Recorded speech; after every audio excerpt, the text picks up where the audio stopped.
కేంద్ర ఆర్థిక మంత్రి నిర్మలా సీతారామన్ పార్లమెంట్లో 2024 మధ్యంతర బడ్జెట్ను ప్రవేశపెట్టారు. త్వరలో లోక్సభ ఎన్నికలు జరగనుండటంతో ఓట్ ఆన్ అకౌంట్ బడ్జెట్ ప్రవేశపెట్టారు. ఓట్ ఆన్ అకౌంట్ బడ్జెట్ కాబట్టి ఇందులో భారీ ప్రకటనలు ఏమీ లేవు. రైల్వేకు సంబంధించి కొన్ని కీలక ప్రకటనలు చేశారు నిర్మలా సీతారామన్. ప్రస్తుతమున్న రైళ్లల్లో పాత బోగీలను అప్గ్రేడ్ చేయనున్నట్టు నిర్మలా సీతారామన్ తెలిపారు. సుమారు 40,000 రైలు బోగీలను ఆధునీకరిస్తామన్నారు.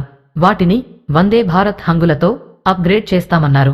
ఇప్పటికే దేశవ్యాప్తంగా పలు రూట్లల్లో నడుస్తున్న వందే భారత్ రైళ్లకు మంచి క్రేజ్ లభిస్తున్న సంగతి తెలిసిందే. వందే భారత్ రైళ్లల్లో అత్యాధునిక ఫీచర్స్ ఉంటాయి. ప్రస్తుతమున్న వందే భారత్ రైళ్లన్నీ ఏసీవే. ఈ ఏసీ బోగీల్లో సీసీటీవీ కెమెరాలు, automatic doors, bio vacuum toilets, reading lights, electric outlets, sensor based water taps, digital passenger information system లాంటి ఫీచర్స్ ఉన్నాయి. త్వరలో సాధారణ రైళ్లల్లో కూడా ఇలాంటి అధునాతన ఫీచర్స్ కనిపించబోతున్నాయి. ప్రస్తుతం భారతీయ రైల్వే నడుపుతున్న రైళ్లల్లో చాలా వరకు పాత బోగీలే కనిపిస్తున్నాయి.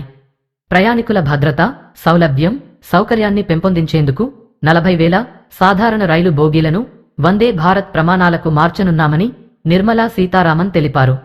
దీంతో పాటు మెట్రో రైల్, నమో భారత్ రైళ్లను మరిన్ని పట్టణాలకు నడుపుతామని తెలిపారు. ఎకనమిక్ రైల్వే కారిడార్ విషయంలో 3 ప్రోగ్రామ్స్ అమలు చేస్తామన్నారు. Energy, mineral, cement corridors, port connectivity corridors, high traffic density corridors పై దృష్టి పెడతామన్నారు. హై ట్రాఫిక్ కారిడార్స్లో ప్యాసింజర్ రైళ్ల ఆపరేషన్ మెరుగవుతుందని తెలిపారు.